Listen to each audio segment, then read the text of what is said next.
We'll work it. We'll make it work.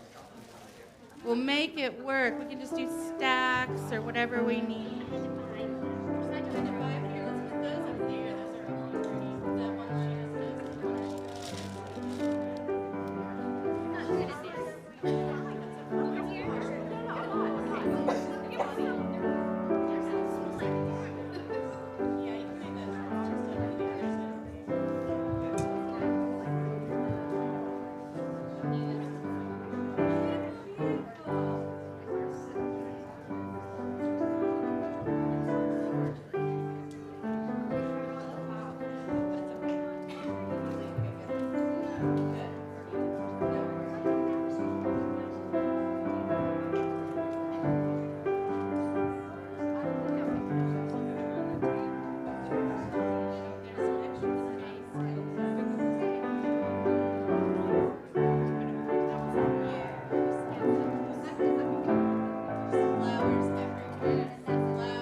Good morning, everyone. Hello. Good morning. Let's try it again. Good morning, everyone. Good morning. Welcome on this day to the Unitarian Universalist Church of Chattanooga. I am the Reverend Mandy Goheen. My pronouns are she, her, and I have the great honor of being the ministerial servant, as we say in my business, to this gathered people. This gathered people came together 5 years ago and voted for me as your minister. This is the anniversary of that. This is Mother's Day. This is New Member Sunday. And this is a day of celebration and welcome. No matter who you are, how you got here, what brought you to church this morning, thank you so much for taking the time to be part of this beloved community here gathered on this gorgeous day that we celebrate motherhood and all the complexities that are attached to that. We celebrate growth. We celebrate today specifically the wonder of seeds. So welcome. I also want to welcome our religious educator, Camille. She will be my worship associate today. This is a multi-generational service, which means that we all stay up here and hang out. I want to point out a few things. There are crayons in that back corner if you want to color your order of service. Here is one of our exits in case of emergency. There is another exit straight out the back. Bathrooms to the left. Use whatever bathroom you feel called to use in this congregation. This is a space of welcome. This is a space of something a little different. We think of welcome as a radical concept, a concept that goes to the root of who we are, and we promise you are welcome here.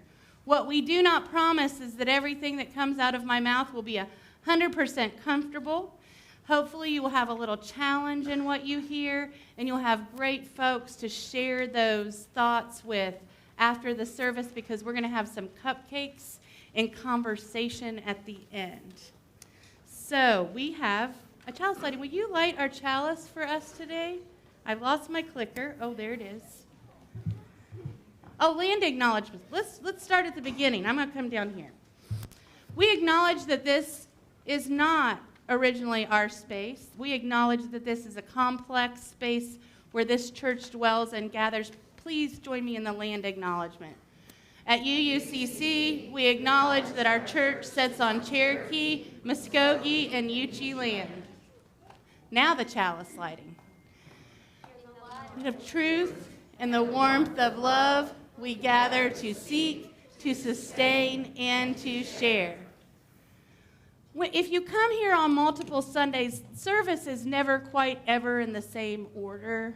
That's just how we are always experimenting. We have had a practice of rising and greeting our neighbor right in this spot. We're moving that to the end because look at all the neighbors we have to greet. So we're going to hold off on that till the cupcakes come, okay? So we're going to sing our opening hymn, Love Will Guide Us, number 131 in the gray hymnals. If you need a hymnal, they're in the back or under your seat. Please rise in body and or spirit and join us in our opening hymn.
Isn't that true? Please be seated. It's time for our story for all ages. If you are feeling young or young at heart or just to get out of your seat, you're welcome to come up here and see the pictures. Yeah, come on up. We got a fun book. Hello, hello. So nice to see you all. I have a special story to share with you today. This story is called Miss Rumphius. And as you read and listen to the story, I want you to think about how you can make the world more beautiful. All right. So I'm going to sit down so I can hold the mic and read the book at the same time. Miss Rumphius, Story and Pictures by Barbara Cooney. It's also won an award. It's a winner of the American Book Award. And I'll show you these pretty flowers on the front. Lupin.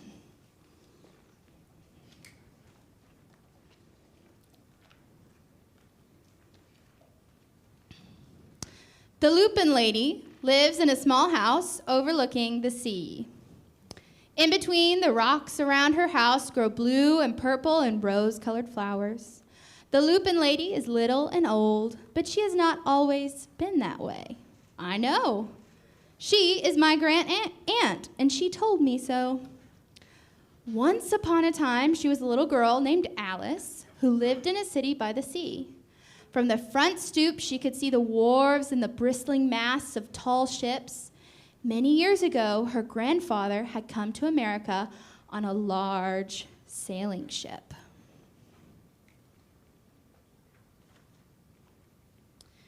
Now, he worked in the shop at the bottom of the house, making figureheads for the prows of ships and carving Indians out of wood to put in front of cigar stores.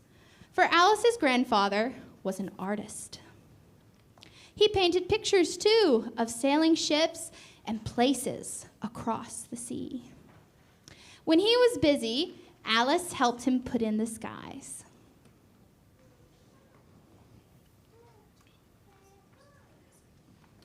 In the evening, Alice sat on her grandfather's knee and listened to his stories of faraway places. When he had finished, Alice would say, "When I grow up, I too will go to faraway places. And when I grow old, I too will live beside the sea." "That is all very well, little Alice," said her grandfather.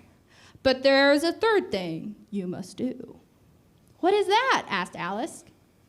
"You must do something to make the world a little more beautiful," said her grandfather.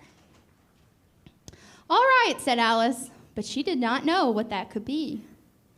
In the meantime, Alice got up and washed her face and ate porridge for breakfast. She went to school and came home and did her homework, and pretty soon she was grown up. Isn't that the way it happens? Yes. Our friends down here don't think so. They think it takes forever. Little do they know. Then my great Aunt Alice set out to do the 3 things she had told her grandfather she was going to do. She left home and went to live in another city, far from the sea and the salt air. There she worked in a library, dusting books and keeping them from getting mixed up and helping people find the ones they wanted. Some of the books told her about faraway places. People called her Miss Rumphius now. Because she got older, and as a way of respect, people call you by your last name.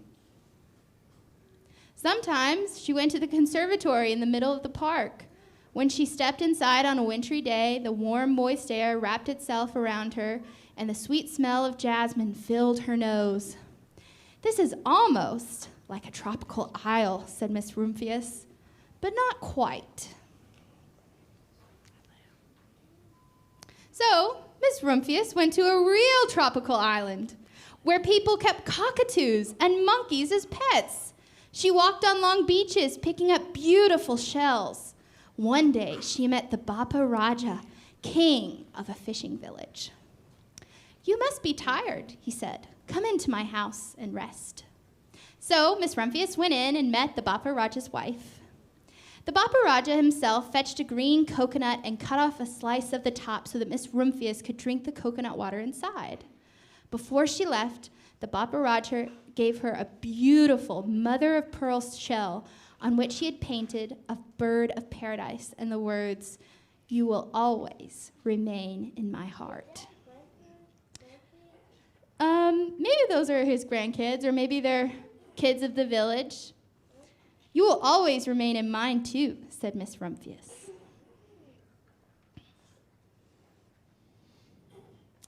My great Aunt Alice Rumphius climbed tall mountains where the snow never melted. She went through jungles and across deserts. She saw lions playing and kangaroos jumping, and everywhere she made friends she would never forget. Finally, she came to the land of the lotus eaters, and there, getting off a camel, she hurt her back. "What a foolish thing to do," said Miss Rumphius. "Well, I've certainly seen faraway places. Maybe it is time to find my place by the sea." And it was, and she did. From the porch of her new house, Miss Rumphius watched the sun come up. She watched it cross the heavens and sparkle in the water, and she saw it set in glory in the evening. She started a little garden among the rocks that surrounded her house and planted a few flower seeds in the stony ground. Miss Rumphius was almost perfectly happy. "But there is still one more thing I have to do," she said. "I have to do something to make the world more beautiful." "But what? The world already is pretty nice," she thought, looking out over the ocean. The next spring, Miss Rumphius was not very well. Her back was bothering her again, and she had to stay in bed most of the time. The flowers she had planted the summer before had come up and bloomed in spite of the stony ground. She could see them from her bedroom window, blue and purple and rose-colored. "Lupins," said Miss Rumphius with satisfaction. "I've always loved lupins the best. I wish I could plant more seeds this summer so that I could have still more flowers next year." But she was not able to. Because she was sick because of her back. After a hard winter, spring came. Yes, that is a kitty cat. It's her kitty cat. If you look closely at the pages, you can see it following her around. Miss Rumphius was feeling much better. Now she could take walks again. One afternoon, she started to go up and over the hill where she had not been in a long time. "I don't believe my eyes," she cried when she got to the top, for there on the other side of the hill was a large patch of blue and purple and rose-colored lupins. "It was the wind," she said as she knelt in delight. It was the wind that brought the seeds from my garden here, and the birds must have helped. Then Miss Rumphius had a wonderful idea. Do you have any idea what she might be planning to do? Make the world more beautiful by planting more flowers? She hurried home and got out her seed catalog. She sent off to the very best seed house for 5 bushels of lupin seed. All that summer, Miss Rumphius, her pockets full of seed, wandered over fields and headlands sowing lupins. She scattered seeds along the highways and down the country lanes. She flung handfuls of them around the schoolhouse and the back of the church. She tossed them into hollows and along the stone walls. Her back didn't hurt her at all anymore. Now some people called her that crazy old lady.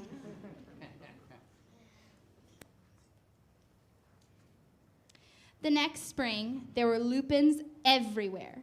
Fields and hillsides were covered with blue and purple and rose-colored flowers. They bloomed along the highways and down the lanes. Bright patches lay around the schoolhouse and the back of the church. Down in the hollows and along the stone walls grew the beautiful flowers. Mrs. Rumphius had done the third, the most difficult thing of all. My great Aunt Alice, Miss Rumphius, is very old now. Her hair is very white, but every year there are more and more lupins. Now they call her the Lupin Lady. Sometimes my friends stand with me outside her gate, curious to see the old lady who planted the fields of lupins. When she invites us in, they come slowly. They think she is the oldest woman in the world. Often she tells us stories of faraway places. When I grow up, I tell her, I too will go to faraway places and come home to live by the sea.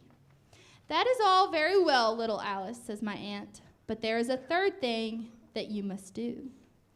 What is that? I ask. What does she need to do? Make the world more beautiful. All right, I say. But I don't know yet what that could be. Thank you for reading with me. You can head back to your seats.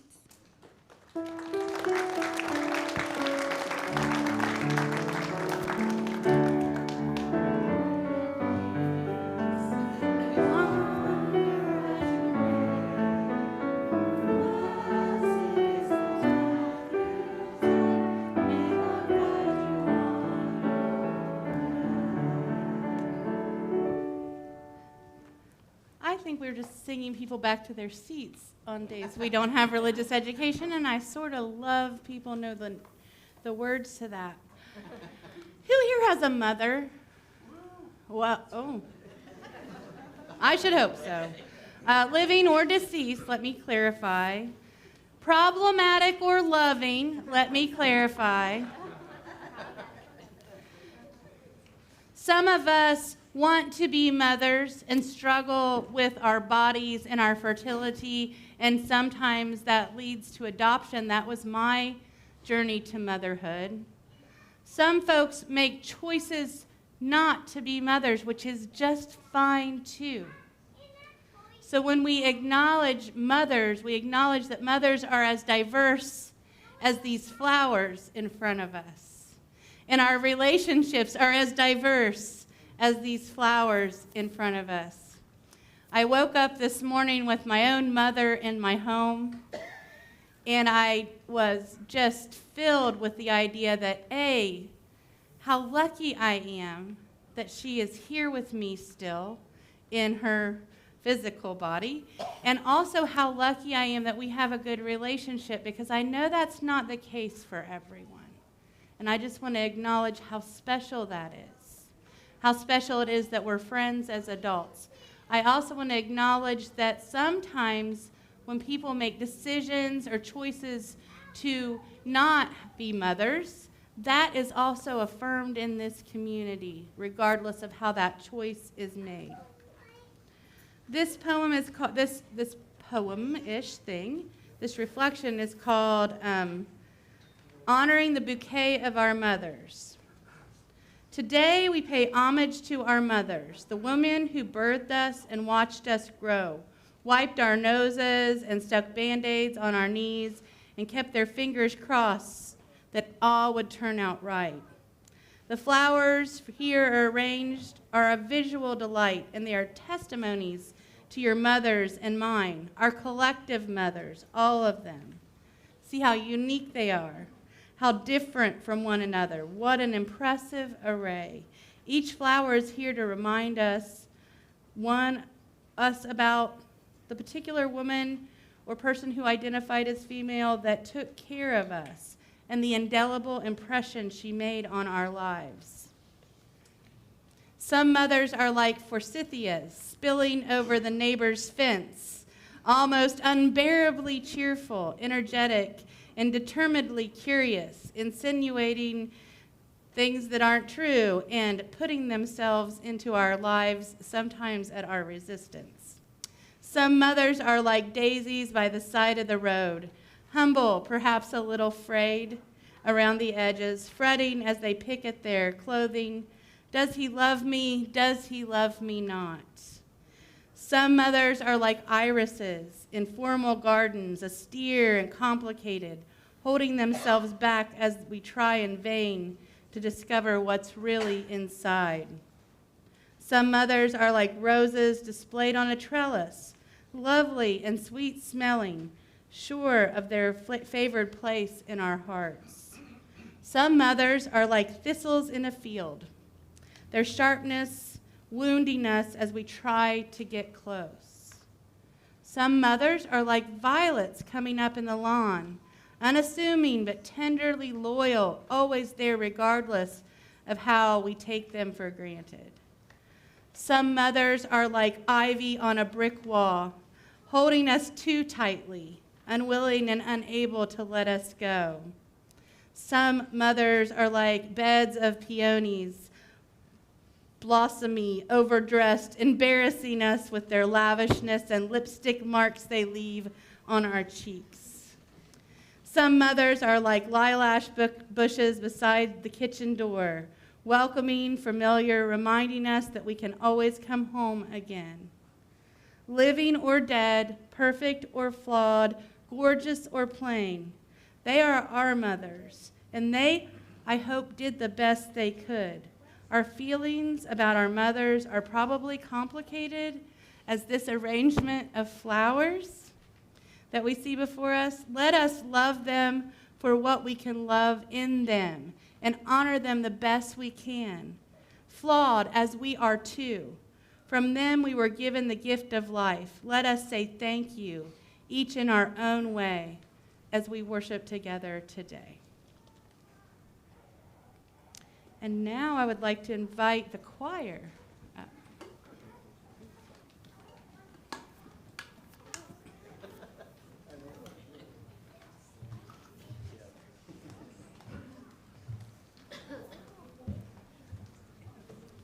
Look at this choir. Tripled since last time.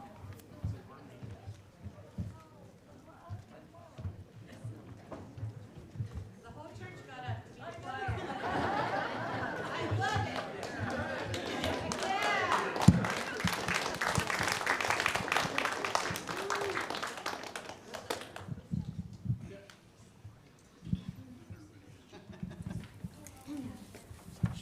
Good morning. The choir will be singing Dona Nobis Pacem, which is Latin, and it means grant us peace.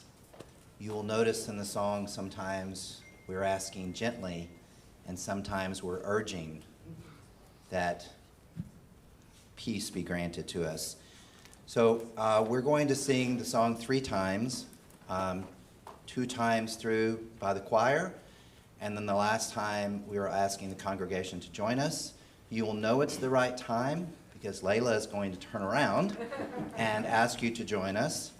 Just you can remain seated, but please join us on the 3rd verse, 3rd time around.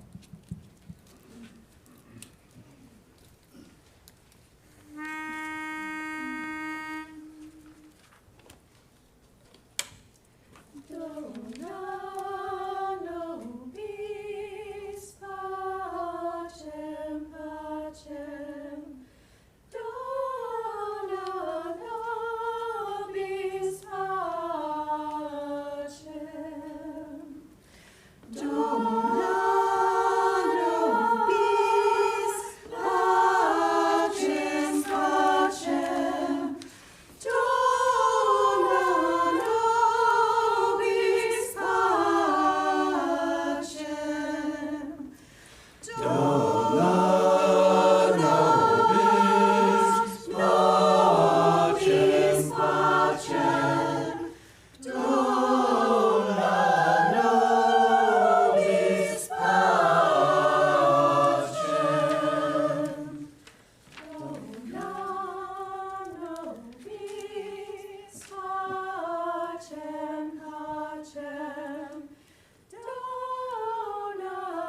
I have all the feels now.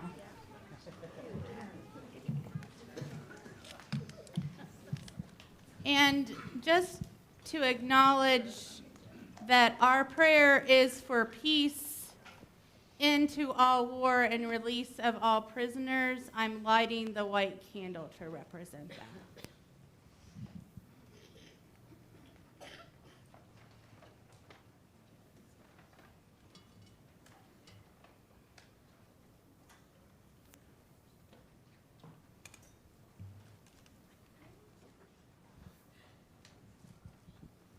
I'm going to do a reading called The Seeds of a New Humanity by Sister Joan Chittister.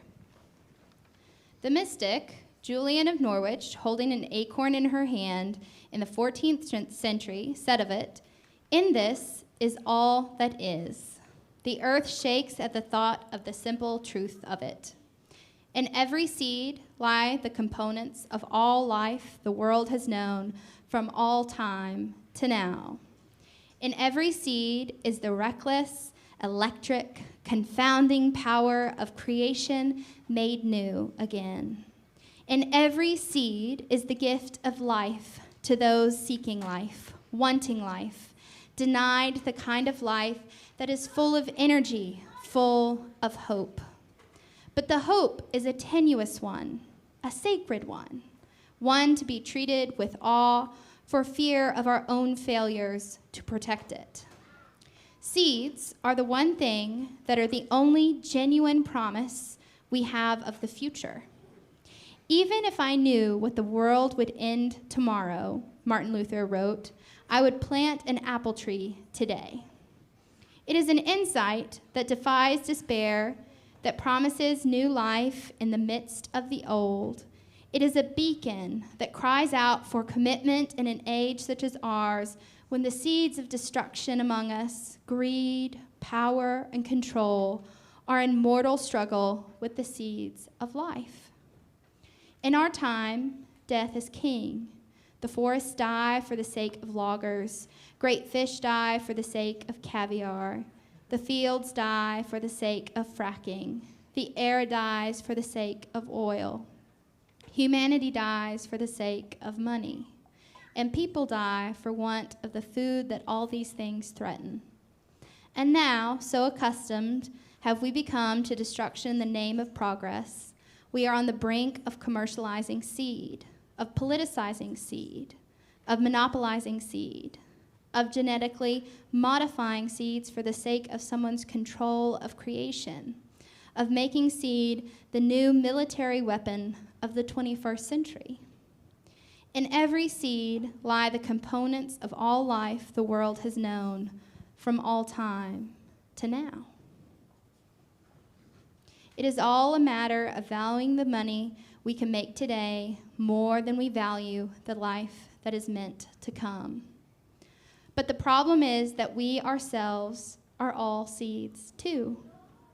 We are either seeds of universal love or seeds of exploitative racism.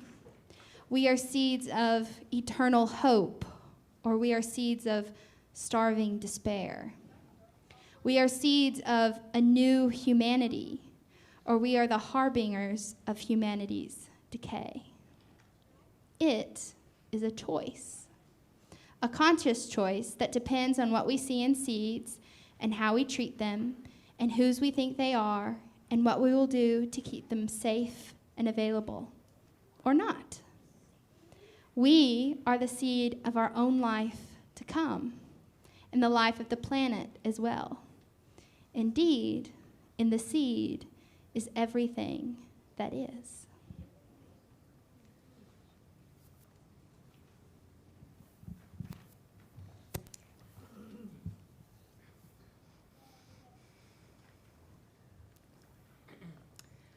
I think of us in this space a little bit like dandelions sometimes.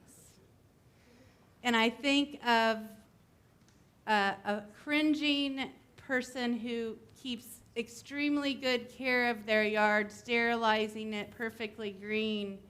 And I think of the disruptive way that a child might blow a dandelion puff onto that sterile space. We are those seeds. The world is hard, and this is the place where we gather our energy and become fertile and get ready to go into the world and love the world fiercely. Each time we disperse from this place, it is like a child blowing dandelion seeds of love into the air. Seeds have incredible potential, and it's not often that we think of how seeds are used to destroy. I want to talk about factory farming very quickly. I want to say that in India, there were over 6,000 species of rice 50 years ago, and today there are 8 controlled crops. Seeds of rice were used for many different things. There was a particular rice for folks who were breastfeeding babies. There was particular rice for elders who needed a specific diet. The diversity of that rice was incredible. And how that is controlled is something that we need to pay attention to. We are powerful in this space, and I want to tell you the easiest thing we can do to push back against this corporate greed that has taken over what farming used to be is to plant a tomato plant or buy a tomato plant. Heirloom, mind you, not hybridized.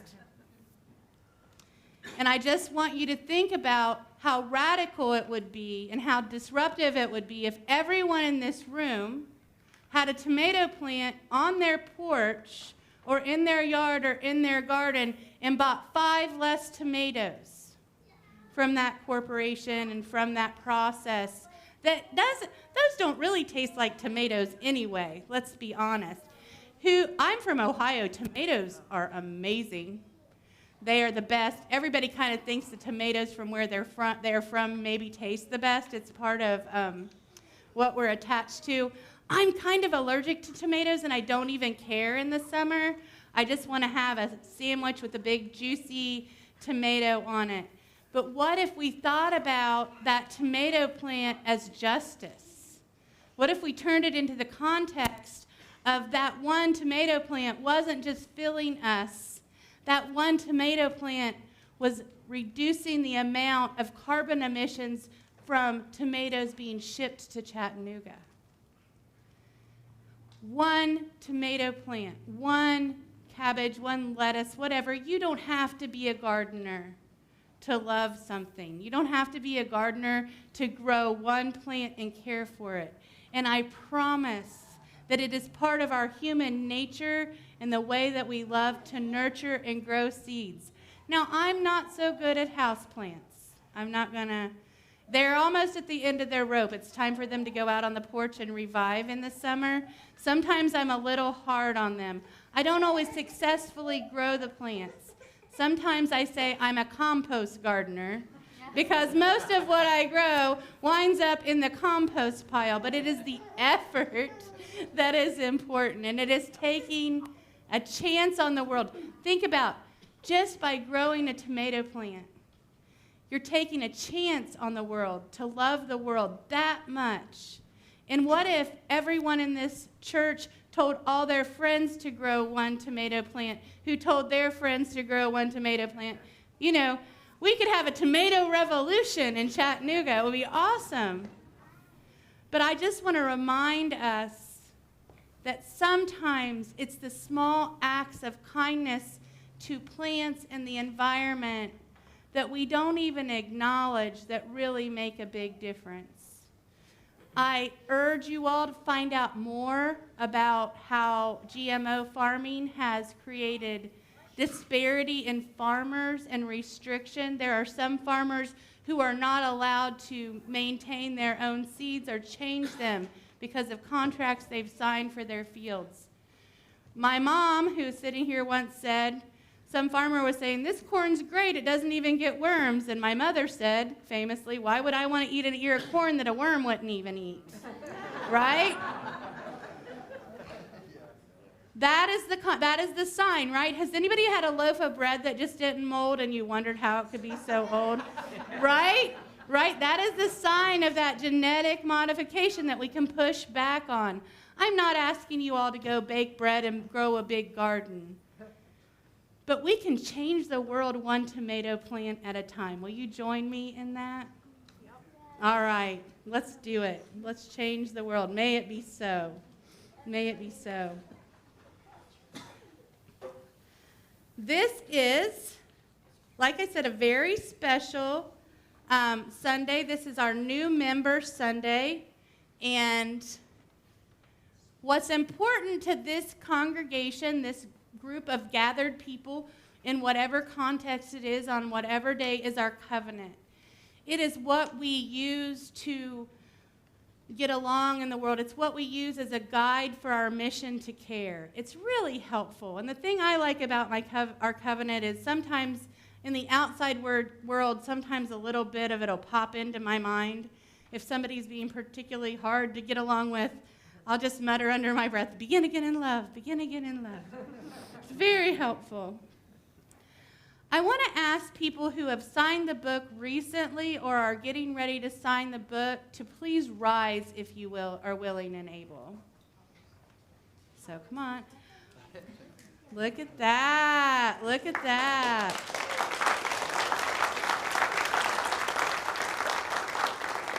We are so glad you're here with us and that you've chosen this community of fellow seekers to travel with on your life's journey. Will you accept the gifts of fellowship, discovery, and service? Yes. All right. Will you offer us your unique presence and gifts? Yes. Will you add your name to the long history of Unitarian Universalist people who spread hope with our living faith? Yes.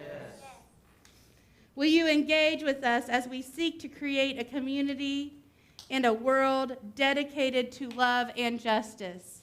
Yes.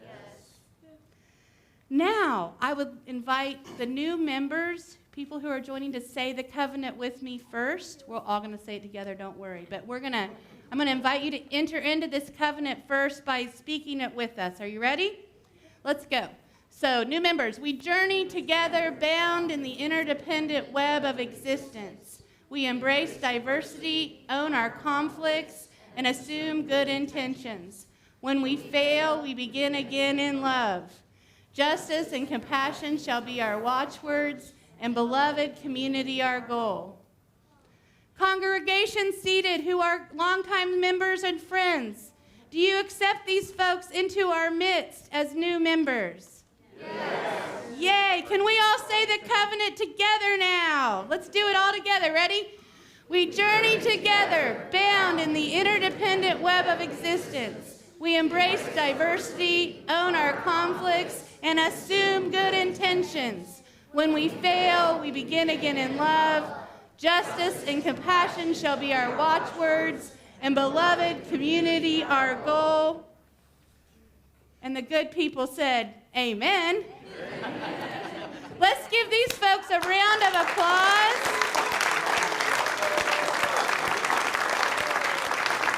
Yay! We are so excited. You can sit down now. Okay, you're like, you'll have to stand for the rest of the service. I'm kidding. We are so excited that you are part of this faith that is unending, that keeps going. In fact, we've been talking about seeds, and I want to take a minute to honor our church ancestors. Let's see what kind of slide I made. It's the offertory slide. That's fine. They planted some seeds of money, right? Like, it's true. We're here because of hard work that people do. We're here because the people have given throughout history. The people who first came together to create a home for liberal religion here at the Unitarian Universalist Church of Chattanooga, we honor you. Who worked to raise money for a building, we honor you. Who sat in committee meetings and created bylaws, we honor you. Who chopped and marinated and baked for potlucks, we honor you. Who paint and weeded and pounded nails and washed countless dishes, Skip, we honored you. Who gathered to worship, to learn, to grieve, to heal, to serve, to build justice, to transform their lives and this world. We are the recipients. Oh, we honor you. Yeah, we honor you. I got going too fast. I was excited. We are the recipients of an incredible gift, a beautiful vision. Let us do our part to keep this congregation strong and vital, thriving for generations to come. We honor you. And I honor all of you. We are all part of that collective history of people who came and settled here in the 1860s, people to start a church, people who in the 50s got this particular church going. We honor them. We are the echoes of their hard work. And I would guess if they looked around here today, they would be amazed at where this congregation is and how far we've come from those seeds of gladness that they planted on this fertile soil that is UUCC. It is time for our offering. If you are feeling generous, please do. If you don't have cash, we have a phone number up here. This is the foundation of the work, the supporting the staff and the operations of this free church. And we couldn't do it without you, no matter if you only have $1 or you have thousands in your pocket. We need your help, and the offering will be gratefully received.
So those of you who are new here or visiting, and those of you who have joined today, you've joined in the mission of this church.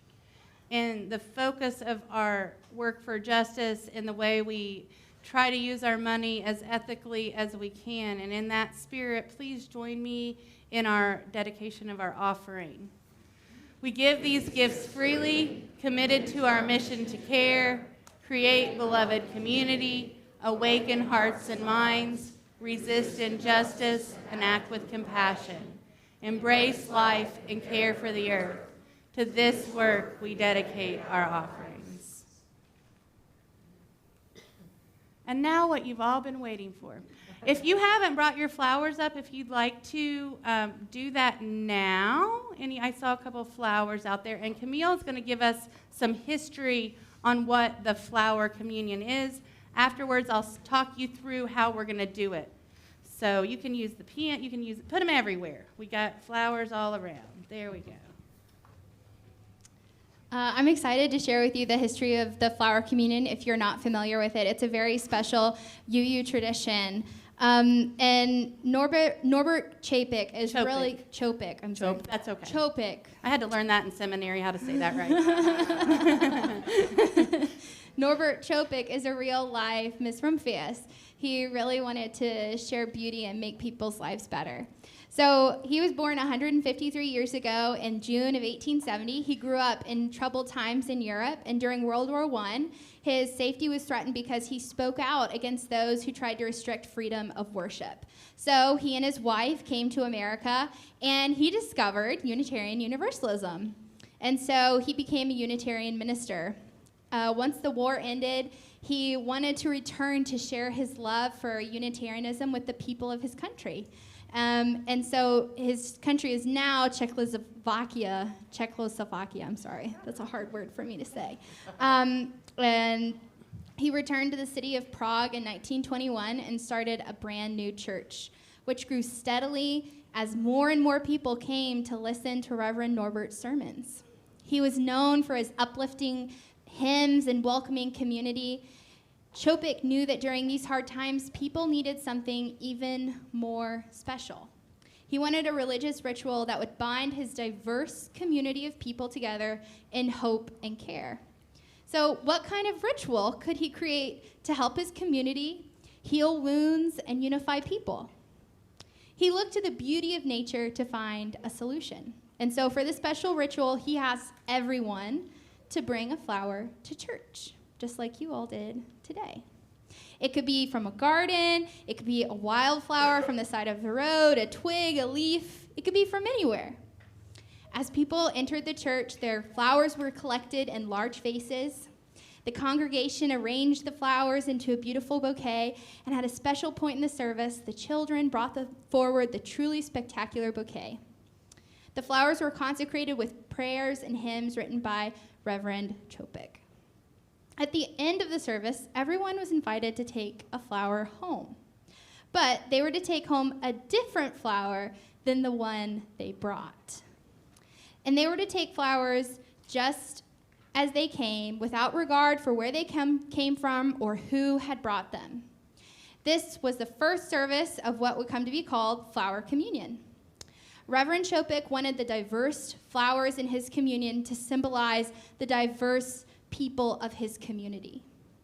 Many different flowers can make a beautiful bouquet, and many different people can make a community. All have value and all are important. The service was very successful, and it touches many people deeply. It has become a church tradition. Soon, Hitler's troops began to occupy Prague in 1939, and by 1940, the Prague Unitarian Church was under the surveillance of the Gestapo, the Nazi police. Although he was invited to return to the United States during World War II, he chose to remain in Europe to fight for religious freedom. And in 1942, Norbert Chopik was taken to Dachau concentration camp, and he died in the gas chambers. Reverend Chopik was a good minister to the very end. He had a kind presence to those in the camp with him, and when he could, he wrote home letters of encouragement to Unitarians in Prague. We Unitarian Universalists, like so many other religious groups, have religious martyrs who died for their faith. We count Chopik as one of our heroes, not because he died, but because he was so willing to stand up for what was right and true, even if it meant he would be killed for doing so. Chopik shows us an example of courage to speak the truth of love even when faced with the threat of death. Chopik's flower communion service has made a permanent difference in our faith. In 1939, his wife, Maya Chopik, and a minister herself brought the flower communion service to the United States. It has been celebrated in the Unitarian Church all over the continent ever since. Norbert Chopik may have died, but his touching ritual and his strong belief in affirming and celebrating the importance of everyone lives on today. Chopik's message lives on in this very service as we celebrate our flower communion.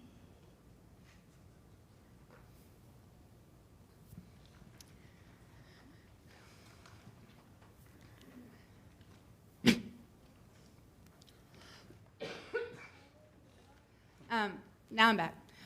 My favorite part of this story is that even when he was imprisoned, he continued to celebrate flower communion with weeds or blades of grass or things that they could find. So he was never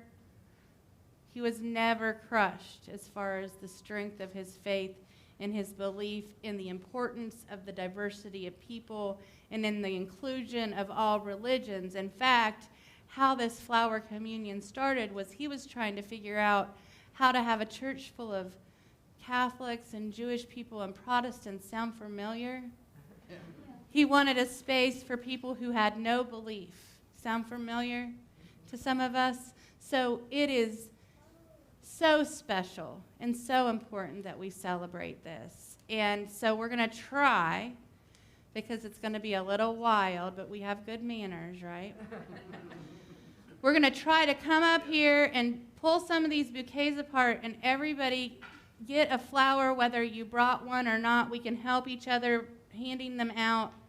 If you have something that you need to drop a stone in the water about this week, something to celebrate or something sad, this is really simple. You just hold on to it for a second, give it your little intention, and pop it in the water. And this water will go on to water many flowers. If you're planning on coming back sometime, you're welcome to put a rock in your pocket and hold it this week. And anytime something that you need to let go of and bring to this beloved community comes up, bring it back next week, or don't. We don't always remember stuff. No judgment. Bring a different rock. It'll be fine. And we can pop it in the water.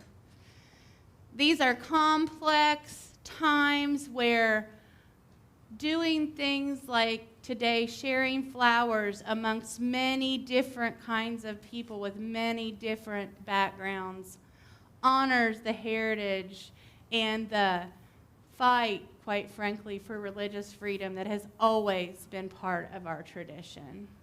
And with that, and there'll be minister hugs over there if you want some. So please rise. We'll try to come up the middle. I don't know. We'll figure it out. Let's come on up and try to figure these flowers out and share some flowers.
So let's lift our flowers as we do a blessing.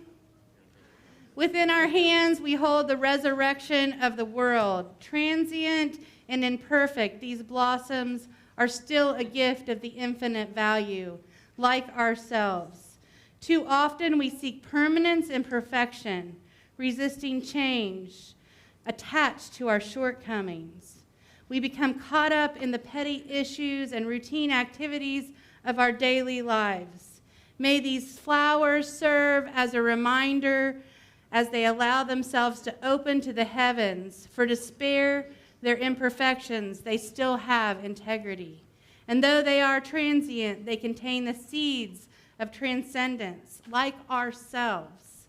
Let us open ourselves to the mystery and wonder, fretting not about the small mishaps or even, for now, the great misfortunes.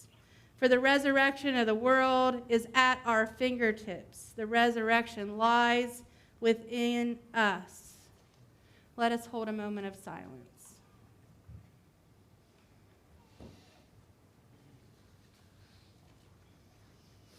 And the good people said, Amen. Amen. It's time for our closing hymn. So it's time to rise in body and or spirit and join Lo the Earth Wakes Again, number 61. Hallelujah. We're going to do the hallelujah stuff. It's going to be good.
Be seated. Thank you. Good job. So what? Plant a tomato. Buy a tomato plant on your way home. Non-hybrid. Remember, I'm going to be really picky about this. We're going to preserve heritage seeds. But also just take a moment this week to reflect on the flowers. To think about how this community is like this wild bouquet of flowers. We're all different. Our smells don't always match up. Sometimes it gets a little wild, a little chaotic. But this place is the seed that has grown in fertile ground of Unitarian Universalists for ages. This is the place we are waiting for.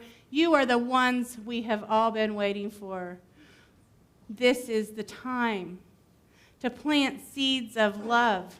So go be like that dandelion out in the world, spreading the seeds of love from this place. Be proud that you are a Unitarian Universalist. And when somebody asks you what that means this week, you say, we're the people who love the world.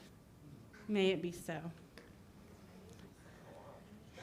Please join me in our chalice extinguishing. We extinguish this flames, but keep the light of truth, the warmth of community, and the fire of commitment. These we carry in our hearts and share with all the world. Anybody have any announcements? Okay, line up. Oh, here's the microphone. You have flowers down here. Reverend Mandy, I need you to join me for this announcement. In honor of your 5 years here at UUCC, go ahead and open the card. It's special. Oh. Just as St. Betty watches over you with pride from the glorious realms of chicken heaven, so too are we proud to call you our minister. Happy 5th anniversary at UUCC. And there's a picture of St. Betty. St. Betty. Now, hand She asked for it. I knew something was coming related to a chicken. Well, there's more. Oh. Wait, there's more. Oh, I painted this So that was one of my paintings. Oh, This is a roosting hen, according to Andre. Okay. It's also a cookie jar, and I wish I had filled it with dandelions. So I know there are people in our membership here that know about houseplants, so they can fill you in on how to keep that one alive. But this is a little something from the congregation, and thank you for being you. Oh, thank you all. Yay! And we have at least a couple members from the search committee here. Will you rise, please? I see Judith and Jen there. There used to be more. I've run the rest of them off. I'm kidding. I haven't. People move, things change, but I just want to say that I wouldn't be here unless folks who cared about this congregation knew I was going to be a good fit. And I also want to say that I am so excited to continue to serve for the next 15, 20 years and retire from here as your minister. So this is just the beginning of our adventure. Thank you all so much.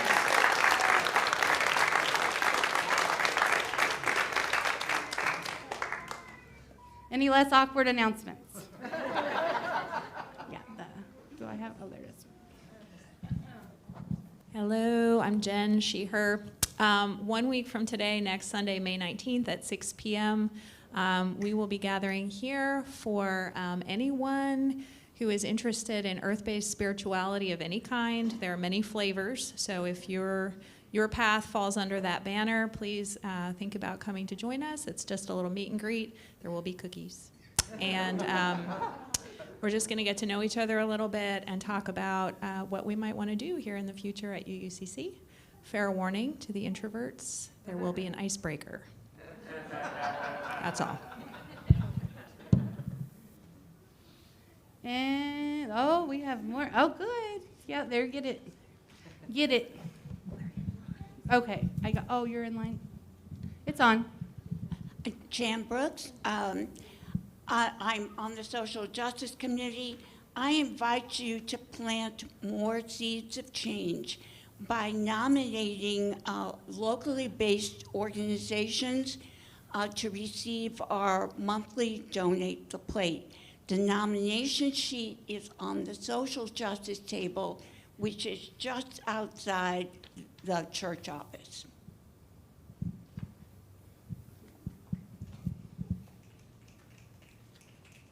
I have something that doesn't have an icebreaker, so it's kosher for introverts. I am a plant person, so if y'all take Rev Mandy's dare seriously to grow a tomato plant, you can let me know and I can help you. Yeah. I currently have some growing down there, so if you want to go see them. And also, like, I'm here for any kind of gardening questions and whatnot. And I'm also interested in how many people might like a gardening club. Like, raise your hand. Oh. And the good right. people raised their hands. All right. Yeah. Noted. Thanks. So you know that saying where you singing to the choir? Thank you, everybody, for participating in that today. If you too want to wear a cool stole and like music, let me know. And whoever wants to join the choir is welcome to. My secret goal is to have everybody in the audience up here. I was thinking that might be part of what was happening. So now you know my ulterior motives, and You're all just going to get up and turn around. and then you'll just sing to the choir. So, okay. Any other announcements? Wow. There's lots going on. Pay attention to your newsletter. Even if you get it, you could read it too. That'd be fun. And then you would know what was happening. If you don't have the newsletter, let me know and we'll get post-it note filled out for Farron, not me. Farron's our office admin. She is on vacation this week, So the office is actually going to be closed on Wednesday and Thursday. I'll be here on Tuesday because I have some middle-aged medical adventures that people have that you need a day or two to get ready for. So what I would like to say as we close is just think of yourselves like those dandelion seeds blowing out into the world this week. And remember that not only are you blowing out into the world, you have a place of centering to come back to on Sundays, a place to reboost your batteries, get a little fertilizer going, and the plant metaphors may never end. So with that, our service is over. May our service to the world begin. Cupcakes!